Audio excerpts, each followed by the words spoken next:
right. Our second project presentation of session 1 will be with Mitch Shapiro, one of our 3 2020 Innovation Fellows. Mitch has worked as an independent consultant and author in the telecommunication industry for more than 30 years. And for the past decade, he has applied his broad and deep knowledge of technology, policy, and business issues to the challenge of expanding broadband and its benefits in underserved rural areas. Most recently, Mitch completed his 2019 REI co-learning plan titled Electric Cooperatives and the Digital Divide, helping connect rural Americans to 21st century opportunity.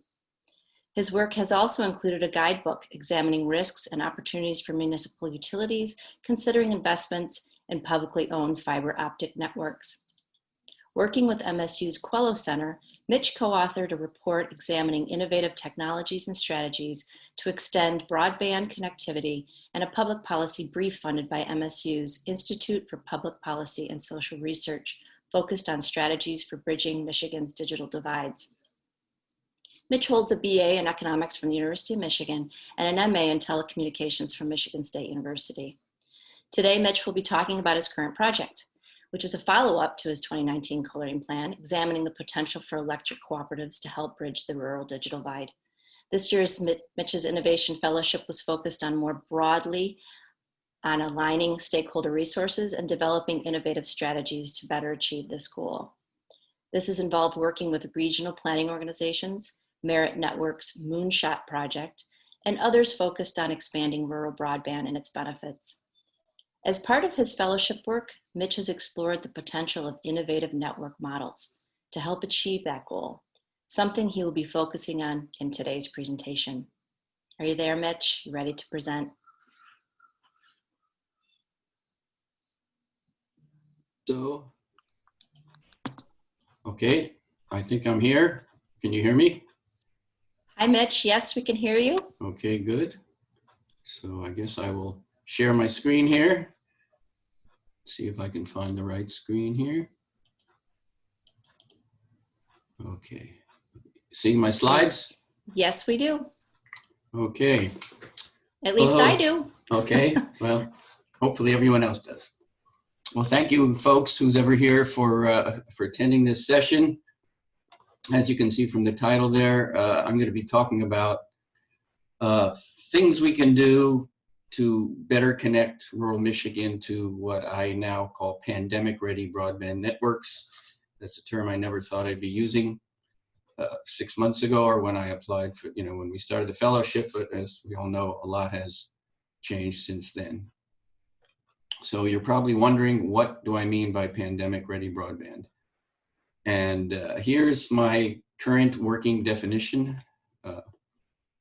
I emphasize reliability because right now, as probably most of you are experiencing, we're doing business, running our business, or working at our job. Our kids are going to school virtually. Sometimes we're seeing our doctor remotely. And sometimes we're doing, all of us in the household are doing that. And basically, what that's led to is a pretty dramatic rise in internet traffic, particularly upstream. Upstream is from you to the internet. And that's why I say up here, emphasize symmetrical high bandwidth applications, because that's not so much what we were doing before. And I'll be talking a little bit more about that as well. Also, we need, since we're doing our work, our jobs, running our businesses, seeing our doctors, and getting educated, we need high levels of security and privacy and usability.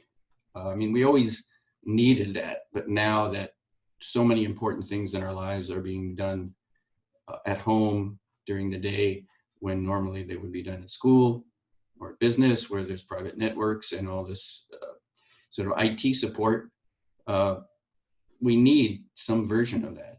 And the ISP may or may not be the entity to do it, but I think that's part of what we need. And also, the network should support socially valuable innovation. And that's sort of a general term, but I'll be talking about it later. But this is a time where we really need to use digital technology to innovate with real social value. In other words, we've had a lot of problems before. Now we have whole new levels of things, of challenges we need to deal with. And the technology is a potent tool to use.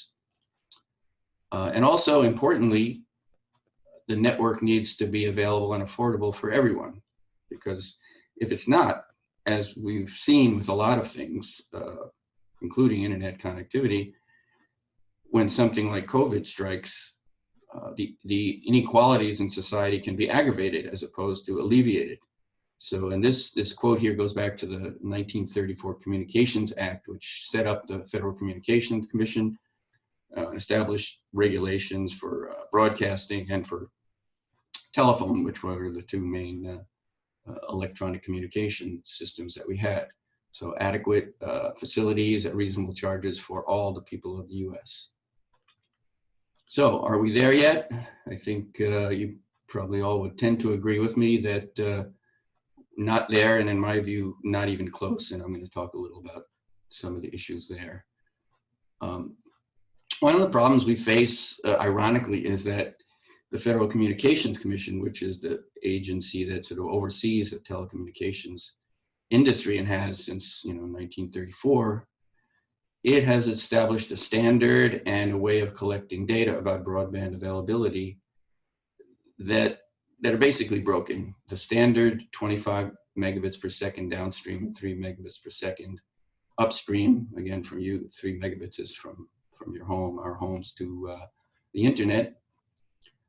It's outdated. It's going on 6 years old now, and recently the FCC, I'm pretty sure I saw something where they announced that they're not going to change it for 2021, not going to update it. And there's a lot of politics surrounding that standard, because if the FCC increases it and then next year broadband availability is lower and they look bad, and then there's some legal things that kick in. So it's really it's one of those bureaucratic, political, dysfunctional things that it's hard to get that thing updated. And it seems clear to me that the standard is not what I would call pandemic ready, but especially the upstream, that 3 megabits per second upstream. That was sort of a vestige of the days when the video that we were dealing with was watching Netflix or YouTube, whatever, not doing a video conference with a bunch of people and having all our family members doing the same thing. Another problem, and maybe a bigger one, is that the FCC data exaggerates availability. And there's a bunch of reasons for that all come together to aggravate each other. And I mentioned a few here. ISPs have too much control over what they report, and it's only advertised speeds, not delivered speeds. And the next slide is going to illustrate that. And really, it ignores the issue of reliability that I talked about and affordability in the last slide. Doesn't consider them at all. And another thing that's important is that it by doing all that it does and all that it doesn't, it ignores the important advantages of fiber optics. The 25.3 defines broadband. So you say, well, you have broadband, you're good to go. All broadband is the same. It's not at all true. And probably most of you understand that to some degree from your own experience. I'll be talking more about fiber optics, and I talked about it in last year's co-learning plan as well. So I'm going to give you a sense of how problematic the FCC data can be. So this map on the left there is based on the FCC data, and it shows it's a census block level map. And the green means that according to the FCC data, broadband service is available in that census block.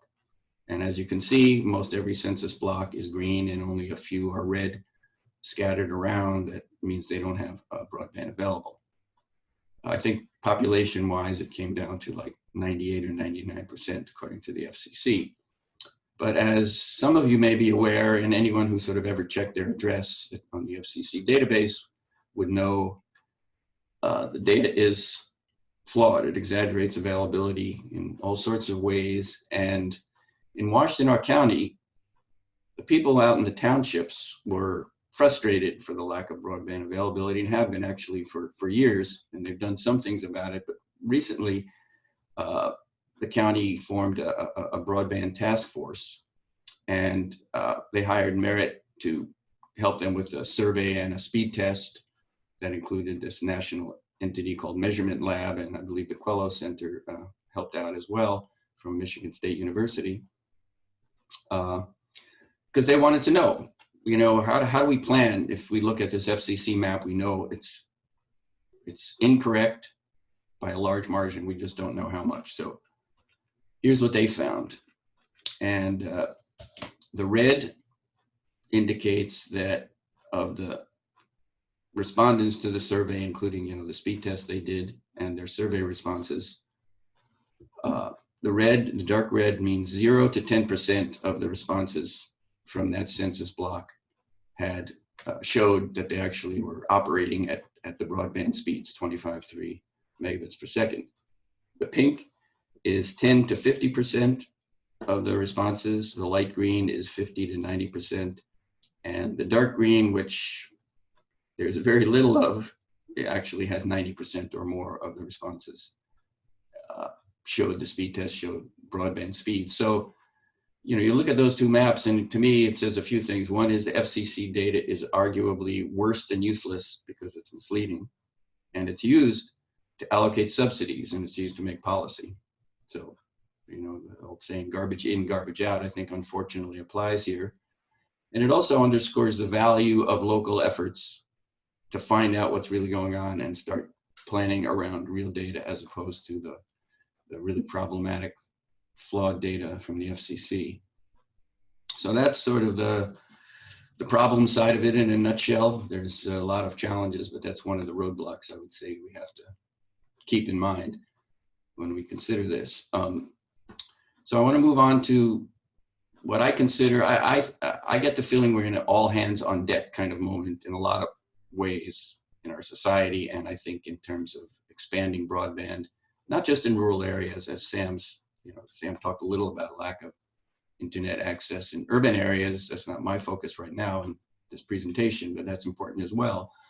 So let's see how we can align and mobilize stakeholders and resources. And I'm going to have to zip through a few slides here that maybe we'll have time to talk about later. As Jen mentioned, last year, a co-learning plan focused on the role of electric co-ops. And I would recommend to you, especially since I really don't have much time to talk about it here, if you're interested in what the co-ops are doing and where they fit in, et cetera, and a bunch of other things related to regulation, you just download, or if you have a hard copy of the co-learning plan report, that's still up to date in most ways. I think the changes, the quick update would be that the 3 co-ops that are currently deploying fiber optics, and they're the ones in red, are continuing to build out. Midwest is almost finished. By next year, I think they may be finished in their service area. The other 2 just started in 2018, so they've got a ways to go. And several others, almost all of them, are either doing feasibility studies to see if this is something they can do, or working with partners. So really, just as they did in the 30s and the 40s, in the 20th century, these electric co-ops are stepping up to either lead the charge in some areas or participate in alliances in other areas. So this messy, complicated slide is sort of an effort that I made to sort of describe visually what the ecosystem to support successful expansion of pandemic-ready broadband in Michigan sort of looks like, and maybe some of the gaps in it, whatever. I don't have much time to spend on this, but let me highlight a few if you can sort of follow my cursor here. So we've got successful expansion of pandemic-ready broadband sort of being the goal, the purpose of all this. And right next to it, right on top of it, is community support and leadership, and it includes county, local, county, and regional. And that's really where the rubber is going to meet the road. That's an essential ingredient, that local leadership having champions, having cooperation, setting up task forces to really figure out what to do. And then sort of from that, you integrate all these other things, which I don't have time to discuss. And then out at the bottom here, ownership, operating, and technology models. Those two to me are really pivotal, the need for community support and leadership, and the ability, with the help of experts, to figure out what applies to your situation. I'm going to be talking about some models that are out there. How can you apply it in your situation? And the last thing I'll mention on this slide for now is that even though there's a lot to learn and a lot to deal with, a lot to integrate, a lot of moving parts, right now in Michigan, you've got 2 organizations, initiatives that are available with expertise to support you. Connected Nation, many of you may know because they've been around doing this kind of work since the stimulus days. And they're still doing it. More recently, starting last year, maybe a little bit in 2018, but ramping up last year, Merit Network, which is owned by the state's universities, public universities, and provides connectivity to them as well as to much of the K-12 educational community and a lot of community anchor institutions really around the whole state. It's a sort of middle mile, high performance fiber optic network.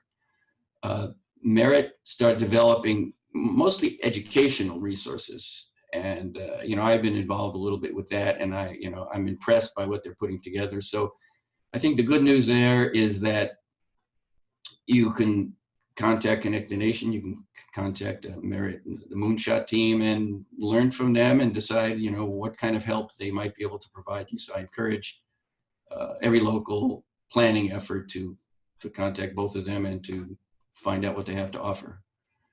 So we also need to learn from other states.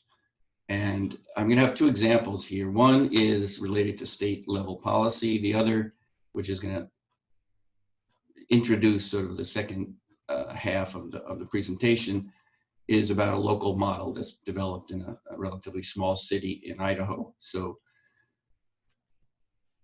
in learning from Minnesota, I want to start with a comparison between Michigan and Minnesota in terms of rural broadband availability. So if we go back to 2014, which is just about the time when the stimulus funding, the federal stimulus funding ended, and that was really helping, spending a lot of money on broadband all around the country through states, a lot of support, building networks, digital literacy programs, and other things. So at that point in time, when that period ended, Michigan was ahead of Minnesota in terms of rural availability by about 4 percentage points. So let's fast forward 3 years later, when the federal stimulus funding is no longer available. What's the situation? Really quite different, and sadly so for those of us in Michigan, in that while Minnesota increased its availability by more than 30 percentage points, Michigan increased by only 12 percentage points, and that left it, I think, about 15 percentage points lagging behind Minnesota. So a lot changed in 3 years, and here's my take on some of the things that I suspect contributed to it. And I sort of consider the comparison one of stepping up to the challenge versus stepping back. So let's see what Minnesota did.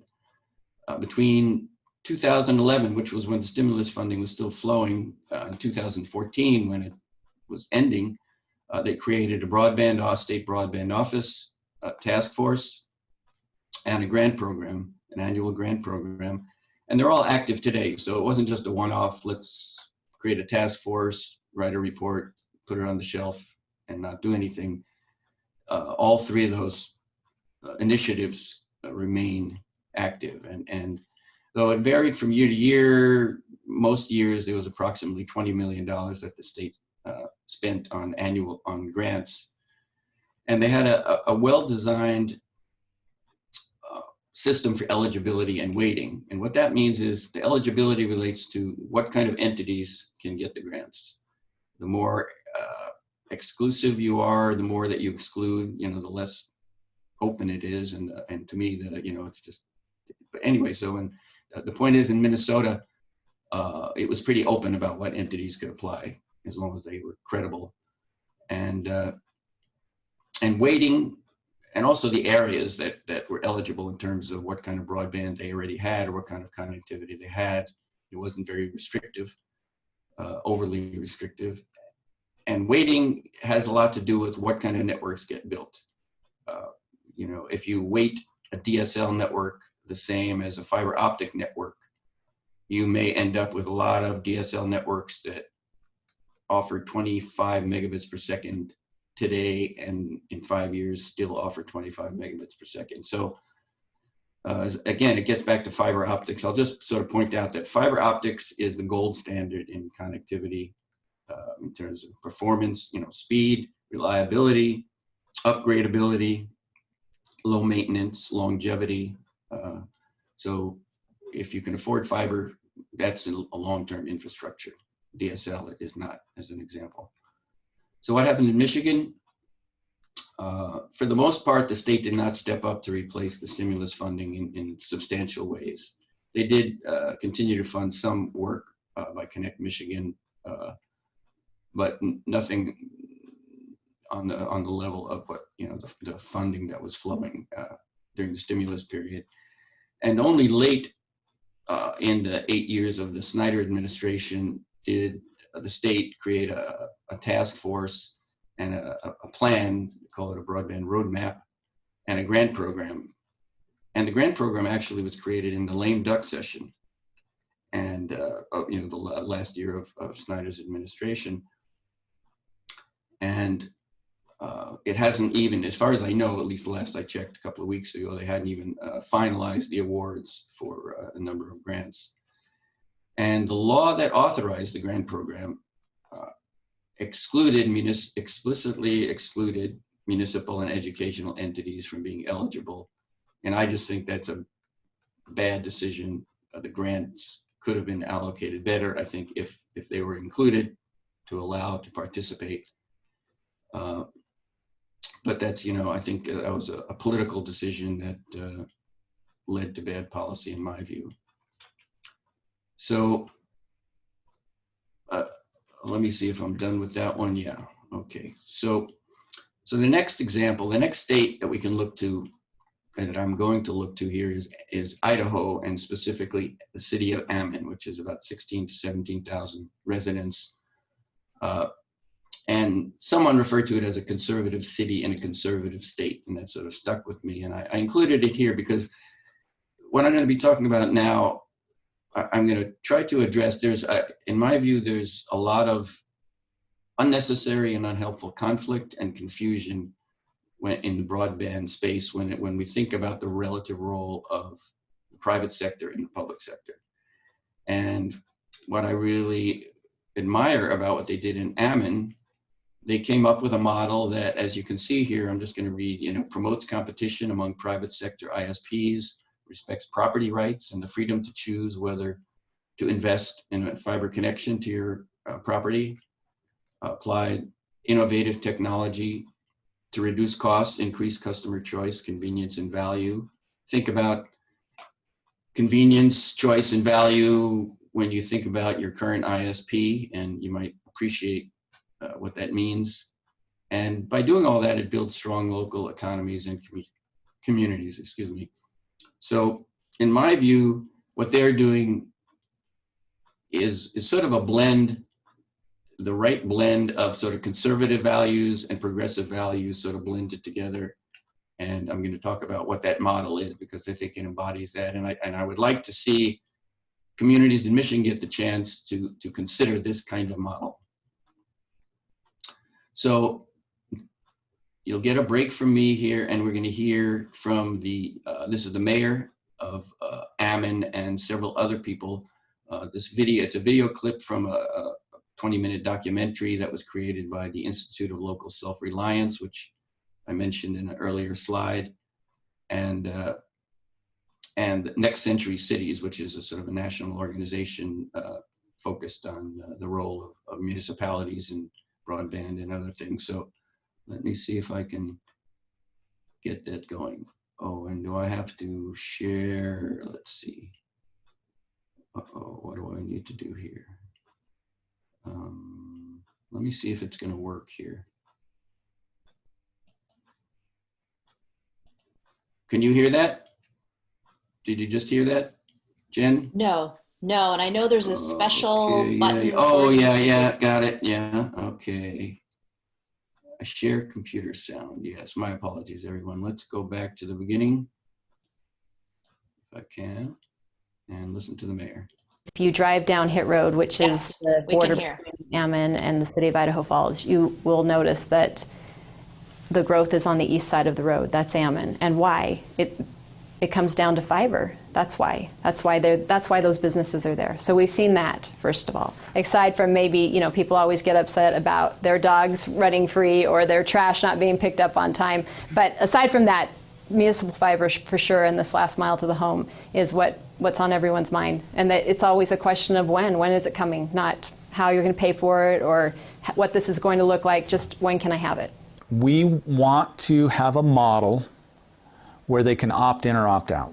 That's the first aspect. The second aspect that's really important to us is that it's open, meaning that they can choose service providers.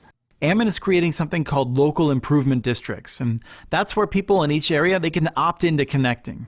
They'll pay something like $3,000 up front or maybe $20 each month for 20 years, somewhere around that ballpark. The more people opt in, the less the cost for each household. The key is you'll have the option. We won't force anyone into this. We won't lean your home like you might if it was an infrastructure improvement like sidewalks or water line. We'll basically say if you want to participate, you sign up, you'll have 20 years to pay it off, and if you're not interested, that's fine. It's your choice. I didn't think the city belonged in the fiber optic business. I'm one of those conservative people that believe government should be small. Having said that, I do know what the city is doing, and having watched what they've been doing after talking to them, working with them, and actually participating on the service, I'm happy with what they're doing. Is this appropriate for the public sector to enter in and potentially compete with the private sector, which of course is why we ended up with an open access network. That was really the motivation and drive, is so we could go to the public and say, we're not competing, we're actually enhancing competition. That expression is used a lot, change the paradigm, but we're really changing the model. We're changing it technically, and then I believe we're looking at the economics and trying to combine those so that they're logical and they support one another. Okay, can you hear me now? Yes. Okay, good. Yeah, now I've got another short, like a 50-second clip, which is from the technology company that is working with Ammon to develop this model. Basically, Ammon is using their technology. Their name is Entry Point Networks. And so this opt-out here is sort of from the previous clip. It's just a reminder that, you know, if people don't want to be part of the project, they don't want access to the network, then they can opt out and they don't pay anything. The clip itself is actually going to start with a little quick couple of screenshots where you get to see what it's like in this model to sign up for service and to switch ISPs, which I don't know if you've ever switched your ISPs. I have. And between the one I'm trying to quit and the one I'm trying to start with, it can get pretty time consuming and messy and sort of from the fire, from the frying pan into the fire kind of feeling. So take a look and see what you think. Those who choose to participate will select from a list of ISPs and internet plans based upon their needs. But here's the best part. Subscribers can switch providers and plans in less than 60 seconds, as easy as shopping online. By providing the digital infrastructure as a utility and creating real competition between ISPs, our goal is to drive down the total cost for internet access by at least 30%. And here's the best part. Once the physical infrastructure is paid off, that portion of the overall cost goes away, lowering your monthly internet bill by an additional 30 to 40%. In addition to lower internet costs, the network will facilitate additional services in the areas of healthcare, education, public safety, emergency communications, and many other applications that will drive economic growth.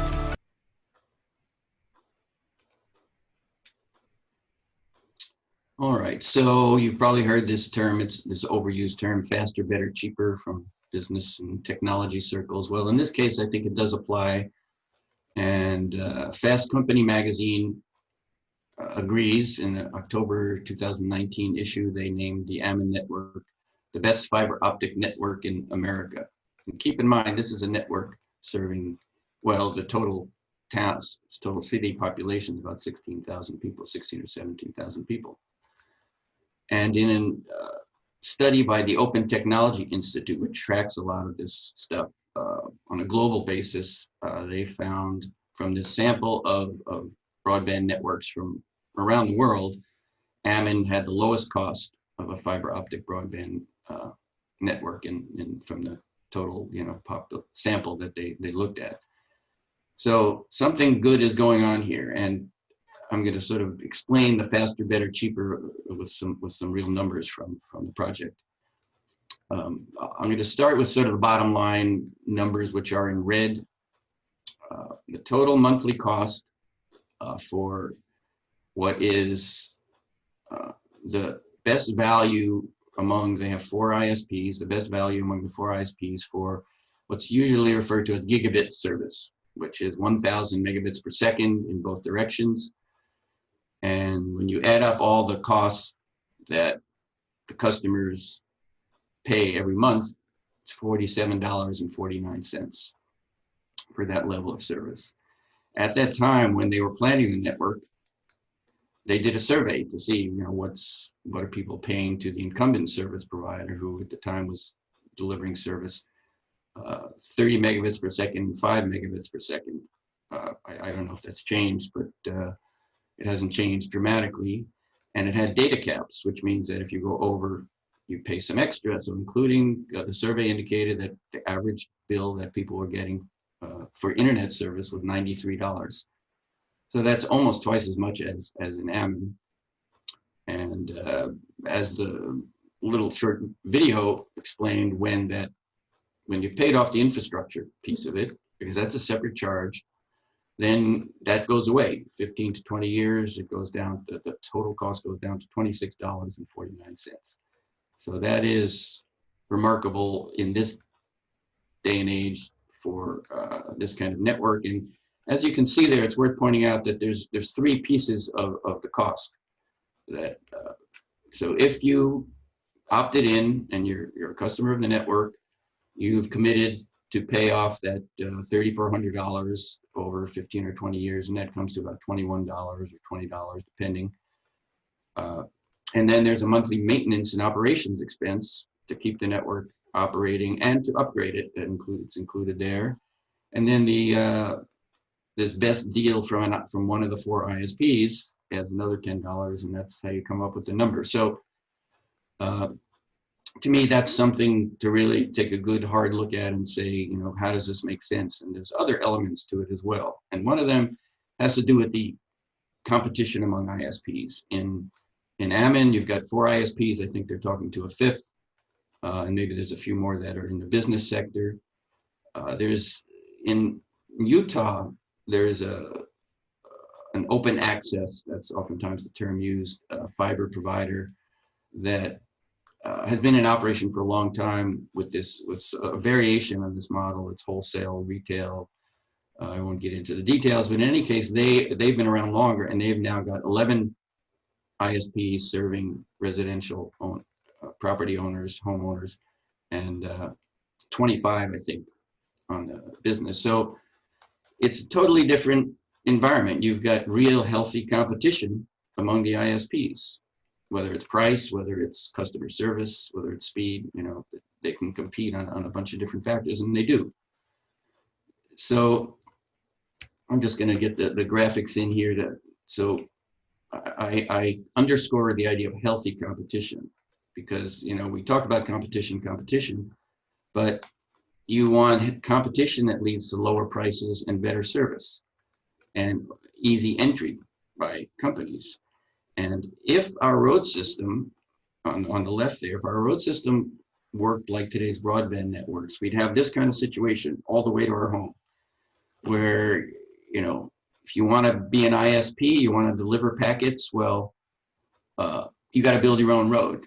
And maybe FedEx could do it, maybe UPS would do it. That would be kind of a waste of their money, but they might be able to do it. Other entities wouldn't be able to do it. Maybe Amazon would build their own road, and it's just sort of an absurd way of thinking about transportation.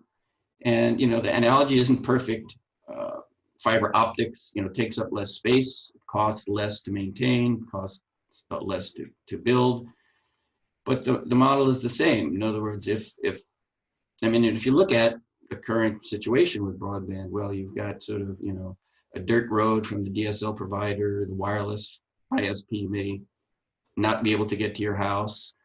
The cable network is better than the others, but it's got some really nasty potholes from time to time. And to me, it's just really obvious once you start thinking about it in these terms, that the model that makes sense from a competitive perspective, from a lower cost perspective, you know, less capital cost, more competition to lower prices, is one high performance open network used by all service providers. So there's another graphic here that I'll use to sort of, you know, explain this concept. And I came up with this term, user-owned and user-controlled access networks. I like the acronym UOAN-UCAN. It's just, I think it's descriptive. So it's basically versions of the Ammon model, if you will. What we have now today is basically a closed network owned and controlled by a single ISP. They may or may not give good service. They may be the only one in town. There may be a few of them. Usually there's only one that provides fast enough speed, even when you use the FCC standard. And they control things. You know, if Comcast wants to put a data cap on and charge you if you use Netflix, but not charge you if you use their service, you know, they'll do that. And, you know, they have a lot of control. They can have all sorts of data caps and restrictions, and you have to go through that ISP. And there's usually not more than one that has good service. Unfortunately, in most of the country, sometimes there's not even one. So this model is basically an open network. In the model that I am suggesting here, it's owned and controlled by the users, whether through the city, township, or could be through a co-op. There are models using this entry point technology now developing around the country that are doing it as a co-op among the users. And it's a different model, even though you can't get all the lanes on this highway in the graphic there. You can see, well, there's ISP, actually there could be 4 or 11 or 25 ISPs. It's a virtually infinite capacity in the fiber optic network. And then you've got the city having private networks to offer service, smart city services, public safety, secure private networks that the ISPs don't need to rely on the ISP. You get your own fiber connections there and you can secure it yourself. Same thing with telehealth and distance learning, which in the pandemic age are super important to be able to sort of control your own destiny and develop, you know, that sort of public sector innovation is as important as private sector innovation. And the utility, smart grid applications. I remember from years ago when I did some consulting work with utilities. This is a long time ago in the early days of sort of when they were thinking about smart grids, and they were not at all happy about relying on an ISP, an ISP's local network to control their grid. But if they had their own, you know, fiber optic connection that they control, that would be a different situation.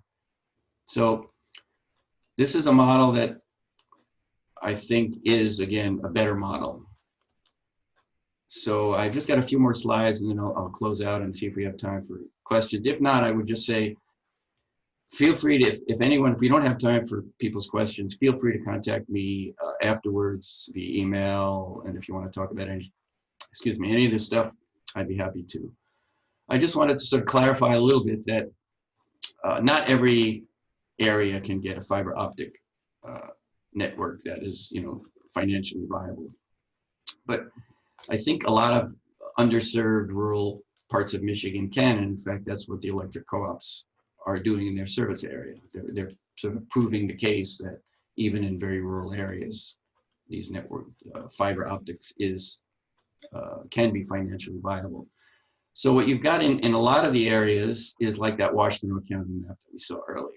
You've got, you know, Ann Arbor and Ypsilanti, they probably have a cable, well, I know they have a cable operator that provides, according to my brother who lives in Ann Arbor, unreliable, but sometimes fast internet access. And in those townships, as they are doing, by the way, in one of those townships, Linden Township's already deploying fiber, working with one of the electric utilities, Midwest Energy and Communications. That model is all fiber, you own, you can model, I believe, can be economic in a lot of these areas. In the very rural areas, like up in the UP, extending fiber to every location very likely isn't economically feasible unless there's very large public subsidies. So a model that I've researched and looked into that makes sense, and it's happening already up in the UP, I call fast pipes. Basically, I just came up with that term. It's fiber and spectrum together for public interest IP services. The fiber and spectrum relates to the technology. The public interest IP services relates to the participation of nonprofits, educators, et cetera. It's not strictly a private ISP, although they can participate. And up in the UP, Northern Michigan University, back in 2016, I believe it was, launched a project called Educational Access Network, doing just this. They extended fiber as much as they could to antenna locations in the UP, whether it's a water tower, whatever was available. And they're delivering education-focused services, although it includes adult education, is throughout that region. And a more recent project up in the eastern UP is in earlier stages of development, and that's sort of a consortium of including the school districts, the electric co-op up there, tribal organizations, some private ISPs, the regional planning organizations involved. And they've sort of designed, you know, they've done some of the feasibility studies, and they are transitioning to a deployment phase where they will extend fiber to institutions, schools, libraries, utilities, substations, basically get it out there as far as you can get it, and then use wireless, whatever, you know, including private ISPs. And basically this model is get fiber out as far as you can get it, because it provides the kind of capacity that can make wireless work a lot better. And then you extend with wireless. And one of the pieces of good news on the wireless front is that there's more spectrum available in the last couple of years, better technologies, the costs are going down, and some of the spectrum is particularly abundant and well suited for rural areas. So those are the two general models that I see applying to Michigan. And so then to me, the next question is, well, what do we do next? If there are models that we can make work, and we've got all hands on deck, hopefully. Some of the things that I think are important are to continue to develop and adapt these successful models, which really have sprouted up around the whole country, including in Michigan, like that NMU network, as one example. And the innovation in the models relate to things like planning. You know, there's different tools for planning, different approaches to planning. Ownership and partnership is a hugely important piece of it. And the partnerships, you know, public partnerships can be really good, and they can also be really tricky. And everyone's learned a lot of lessons over the years in how to make that work. We talked some about Ammon approach to technology and financing, and the model that I'm sort of encouraging people to consider. And all these pieces fit together. That's going back to that sort of ecosystem slide. You know, the models that are applicable to a particular area will embody different approaches to all these aspects, and one that fits to the local needs and the local resources and the local goals. A few comments before I end about what I'd suggest for state broadband policy. I think a general thing I would say is we can learn from other states. I cited, the Minnesota example, some of the things they did differently. And fortunately, a couple of professors, different universities, just completed a study that looked at the impacts of certain state broadband policies on rural broadband availability. I haven't had time, it just came out last week. I haven't had time to really review it, but one of the co-authors has agreed to cooperate in helping people in Michigan and elsewhere to learn from that study and maybe dig into the data a little bit to see how it applies to Michigan, how we can dig out the best lessons we can get from these other states. Another thing that I think is very important, remember, if you will, from the presentation, the video, one of the longer video where they talked about these, what was it called? Local improvement districts in Idaho.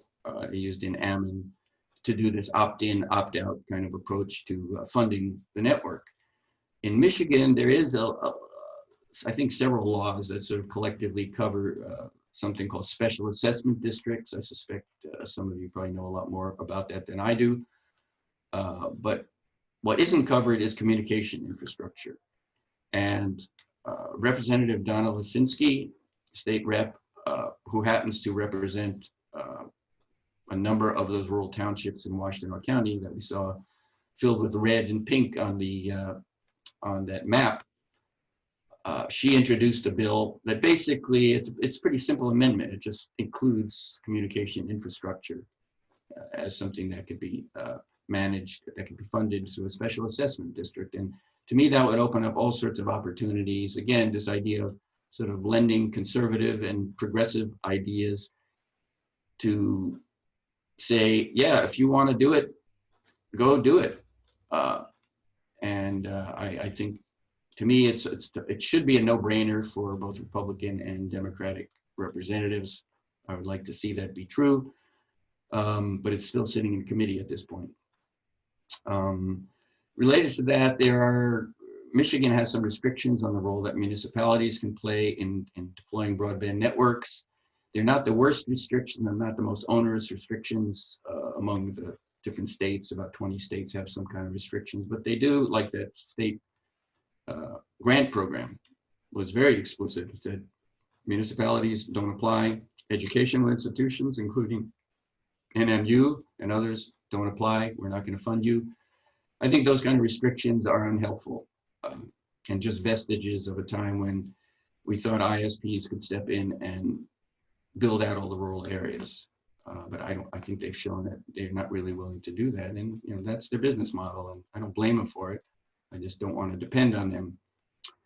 And then the last thing is to help develop and expand these different models, successful ones, learn. In other words, I would like to see the state government sort of ask, well, what can we do to help at those local projects? And I just recently heard about an effort that involves MEDC and Connected Nation,